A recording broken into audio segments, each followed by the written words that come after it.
ஆடும் பரிவே அணி சேவலெனம் பாடும் பணியே பணியாய் அருள்வார். தேடும் கயமா முகனைச் செருவில் சாடும் தனி யானைச் சகோதரனி. திருவருள் பொழிகின்ற திருமுருகன் எழுந்தருளியிருக்கும் திருத்தலங்கள் ஏராளம். திருமுருகனின் கருணையும் அத்திருத்தலங்களில் தாராளம். இருப்பினும் திருமுருகன் எழுந்தருளியிருக்கும் ஆறுபடை வீடு என்பது புராணங்களாலும் சரித்திர சான்றுகளாலும் பக்தர்களாலும் போற்றக்கூடியது. பழம் நீ பழனி. பழனிமலையில் திருமுருகப் பெருமான் எழுந்தருளியிருக்கும் வரலாறை பக்தர்கள் நன்கு அறிவர். ஒரு ஞானப் படத்திற்காக விநாயகப் பெருமானும் திருமுருகப் பெருமானும் போட்டியிட்டு விநாயகப் பெருமானின் மதியின் விளைவால் அப்பழத்தை அவர் பெற்றிட சினமுற்று ஏமாற்றமடைந்த திருமுருகப் பெருமான் பழனிமலையிலே எழுந்தருளியிருப்பதாக பெரியோர்கள் கூறுவர். அது ஏமாற்றமா? எம்பெருமான் திருமுருகக் கடவுளுக்கு ஏமாற்றமா? ஒப்புக்கொள்ள இயலுமா? இந்நிலவுலக மக்கள் செய்த அரும்பெரும் தவத்தின் பயனாக அவர் ஏமாற்றம் அடைந்தது போல் நடித்தவர் அல்லவா? அவ்வாறு நடிக்கவில்லை என்றால் பழம் நீ ஆகிய பழனிமலை மீது திருமுருகப் பெருமான் விற்றிருந்து பக்தர்களுக்கு திருக்காட்சி தந்தருள இயலுமா? திருமுருகப் பெருமான் குன்றுதோறும் ஆடல் புரிய வேண்டாமா? தந்தையாகிய சிவபிரான் ஐவகை மன்றுதோறும் ஆடினார். திருவாலங்காட்டில் ரத்தன சபையிலும் சிதம்பரத்தில் பொற்சபையிலும் மதுரையில் வெள்ளி அம்பலத்திலும் திருநெல்வேலியில் தாமிர சபையிலும் திருக்குட்டாலத்தில் சித்திர சபையிலும் நடனமாடினார்.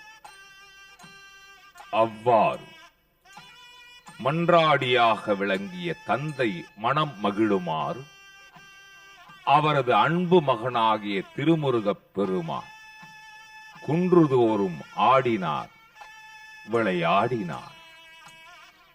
இத்திருக்கருத்தை கந்தபுராணம் ஐவகை மன்றுதொராடிய வள்ளல் காமுரக் குன்றுதொராடிய குமரன் போற்றுவாம் என்று குறிப்பிடுகின்றது.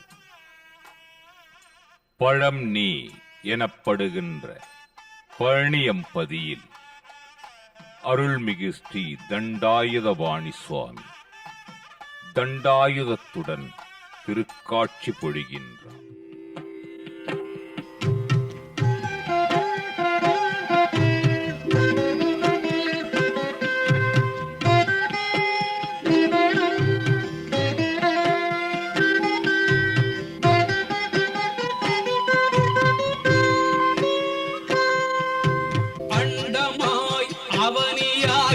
அரியோனா பொருளதாகி தொண்டர்கள் குருவுமாகி புகழறு தெய்வமாகி எண்திசை போற்ற நின்ற என்னருள் ஈசனான தென்திரள் சரவணத்தான் தினமும் என் சிரசை காக்க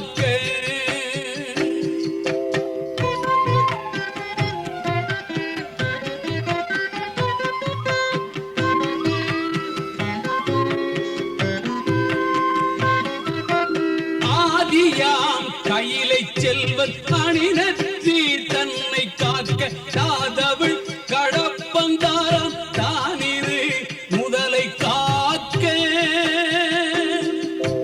ஜோதியாம் தனியை ஈசன் துரிசிலா விழியை காக்க நாதனாம் கார்த்திகேயன் நாசியை நயந்து காக்க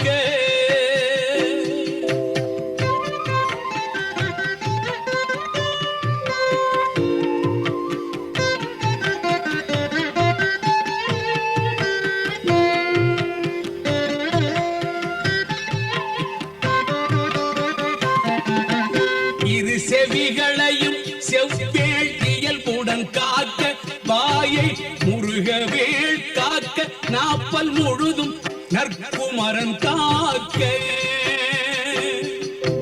துரிசரு கதுப்பை யானை துண்டனார் துணைவன் காக்க திருவுடன் பிடரி தன்னை சிவசுப்பிரமணியன் காக்க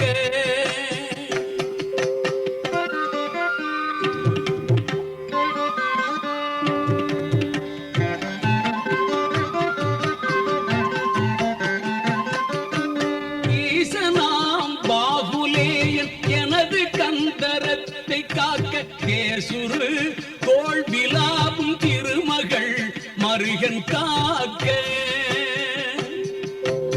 ஆசிலா மார்பை ஈராராயுதன் காக்க என்றன் ஏசிலா புழங்கை தன்னை எழிற்புரிஞ்சி கோன் காக்க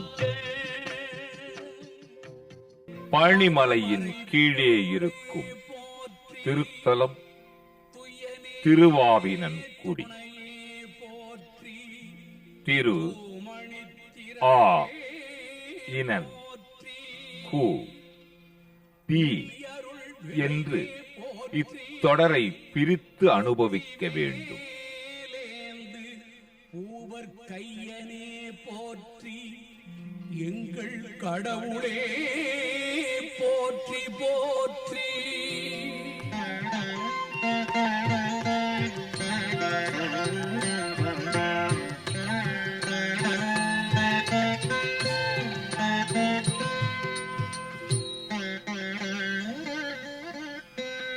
திரு என்பது மகாலட்சுமி.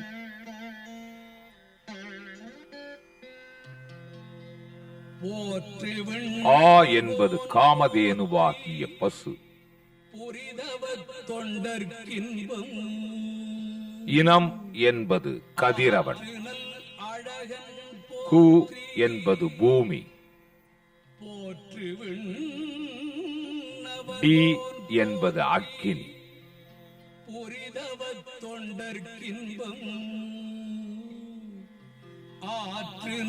இந்த ஐவரும் திருமுருகப் பெருமானை வழிபட்டு தங்கள் குறைகளை தீர்த்துக் கொண்ட திருத்தலம் என்பதால் அவர்களுடைய திருநாமங்களாலேயே இத்திருத்தலம் திருவாவினன் குடி என்று அழைக்கப்படுகின்றது.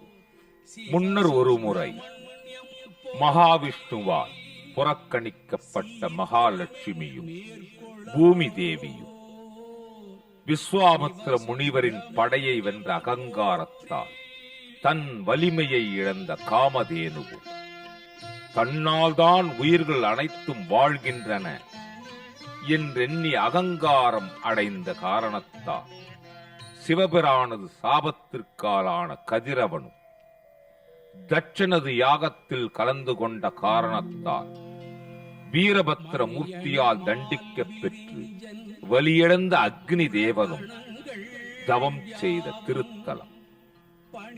அசுரன் சூரபதுமனின் ஆசிரியனாக இருந்தவன் இடும்பன். இடும்பன் அகத்திய முனிவரிடம் வந்து சீடனாக அமர்ந்தவன்.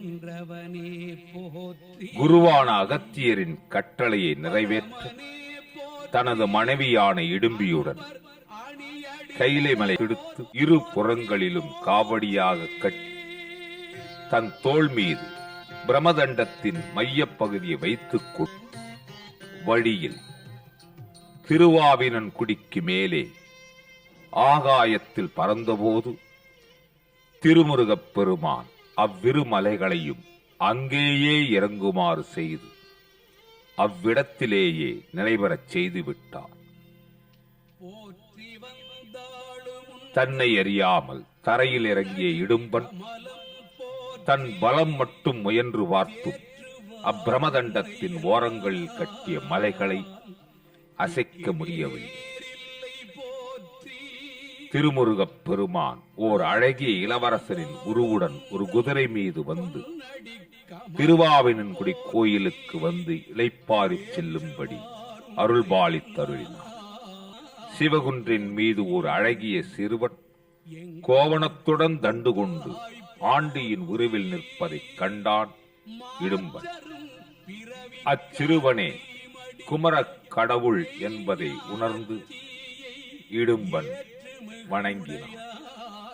அகத்தியரும் திருமுருகப் பெருமானின் திருவிளையாட பக்தர்களும் அன்று முதல் மலைக்கு பதிலாக சந்தனம், பால், மலர் போன்ற பொருள்களை கூடைகளில் வைத்து கட்டி காவடியாக எடுத்துச் சொல்லும் வழக்கம் தமிழ்நாட்டில் ஏற்பட்டது. திருமுருகப் பெருமானின் திருவுருளை பெற்று இந்த உலகம் உய்ய வேண்டும் என்ற ஒரே காரணத்திற்காக திருமுருகப் பெருமானின் பூவடியை மனதில் பதித்து காவடியை சுமந்தது ஒரு பக்தி காவியமாகும்.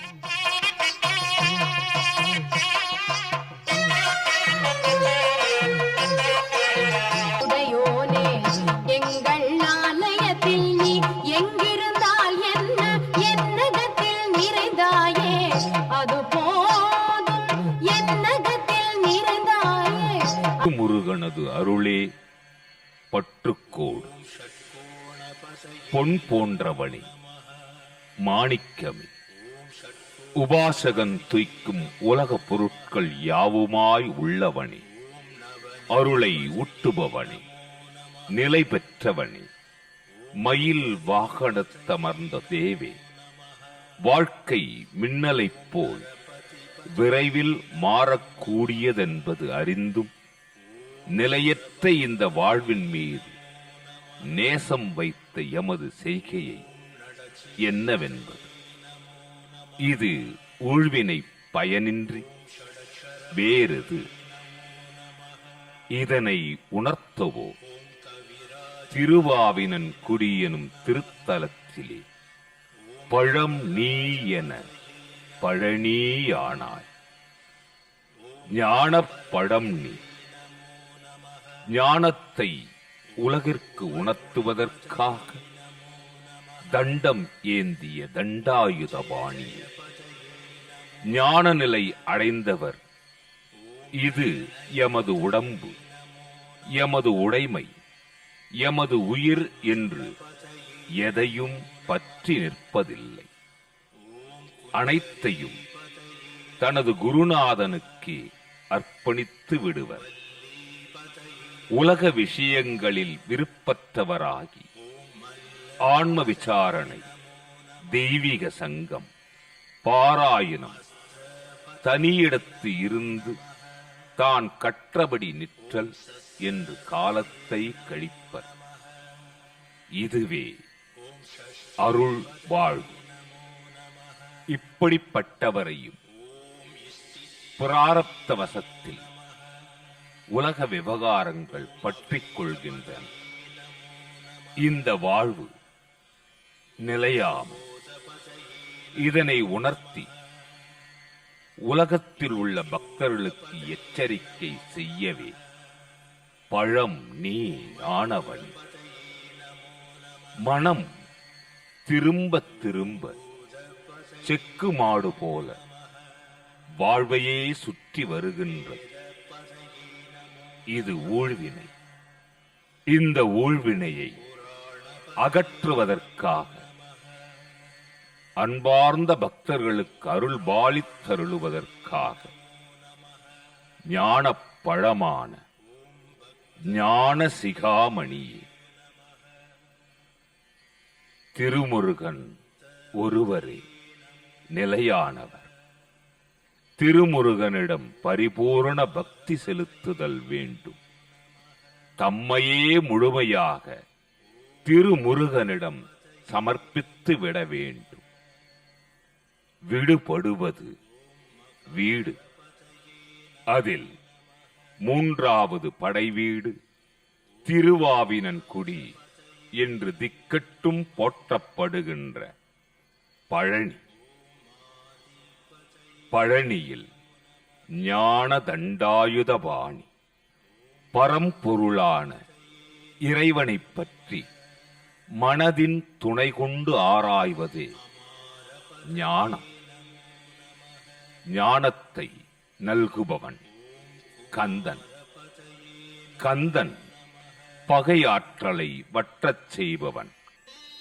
காம, குரோத, லோப, மோக, மத, மாச்சரியங்கள் என 6 பகைவர்களை ஆறுமுகன் அழிப்பான்.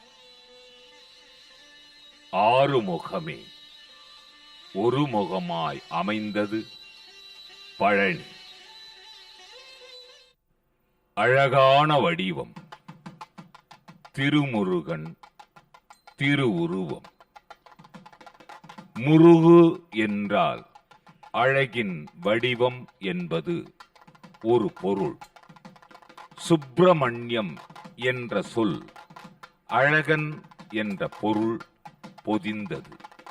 முருகன், குகன், கந்தன், ஷண்முகன், சரவணபவன், பாலசுப்பிரமணியன், சேனாபதி ஆகிய நாமங்கள் சுப்பிரமணியனின் பெருமையை விளக்குகின்ற காரணப் பெயர்கள். பெயர்கள் அனைத்தும் பொருள் பொதிந்தவை, அருள் தருபவை. திருமுருகனுடைய குணங்களையும் அனுக்கிரகத் தன்மையையும் அப்பெயர்கள் வெளிப்படுத்துகின்றது. ஆறுமுக ருத்ராட்ச மாலையை பயன்படுத்துவது பக்தர்களுக்கு சிறப்பு. 5 முகமும் ஏற்றதே என்பது பெரியோர்கள் வாக்கு. ஒற்றை நந்தியாவட்டைப்பூ, வில்வம் ஜப சமர்ப்பணத்திற்கு சிறந்தது. ஜபத்திற்கு தலம், மூர்த்தி, தீர்த்தம், கிரி 4 உடைய சுப்பிரமணியனின் திருத்தலங்கள் ஏற்றது. அத்திருத்தலங்களில் போற்றக்கூடியது திருவாவினன்குடி என்று புகழப்படுகின்ற பழம் நீ என்கின்ற பழனிமலை. பழனிமலையிலே அருள்மிகு ஸ்ரீ தண்டாயுதபாணி எழுந்தருளி அருள்பாலித்தருளுகின்றார். சித்த மருத்துவர்களால் கையாளப் பெற்ற 9 பாஷாணங்களின் சேர்க்கை ஸ்ரீ தண்டாயுதபாணி சுவாமி. அந்த வடிவே ஓர் மருத்துவ கலவை, மருத்துவ சங்கமம். முருகனை வைத்தியநாதன் என்பதும் பொருத்தமான ஒரு சொல். பழனி ஆண்டவரின் பண்டார திருக்கோலத்தை ஓவியமாக இல்லத்தில் இருத்தி வைக்கலாமா என்பது ஒரு சிலரின் கேள்வி. அந்த ஓவியத்தை இல்லத்தில் வைத்திருந்தால் இல்லத்தில் இருப்போரும் பண்டாரமாகி விடுவோம் என்ற பயம் ஏற்படுவது உண்டு. அது வீணான அச்சம். ஆன்மீகத்தில் தெய்வ மூர்த்தங்களில் எந்த திருக்கோலமும் பக்தர்களுக்கு கெடுதல் விளைவிக்காது என்பது திண்ணமான வார்த்தை. பழனியிலே பாபத்தை போக்குகின்ற சரவணப் பொய்கை, கங்கைக்கு ஒப்பான சரவணப் பொய்கை திருமுருகன் திருத்தலங்களிலே காணப்படுவது உண்டு. இருப்பினும் சரவணப் பொய்கை என்பது இமயத்தின் உச்சியில் மட்டுமே இருக்கின்றது. பழம் நீ எனப்படுகின்ற பழனியில் தல விருட்சம் நெல்லி மரம். நெல்லி நெடிய ஆயுளை வளர்ப்பதாகும். மனிதனுக்கு தேவையான சுண்ணாம்பு சத்துக்களையும் ஊட்டச்சத்துக்களையும் கொடுப்பது நெல்லி. பழனி மலையினிலே, அந்த பழனி மலையினிலே மலையாக மனம் இருந்தால் மனதில் பழனி எழுந்தருளுகின்றான்.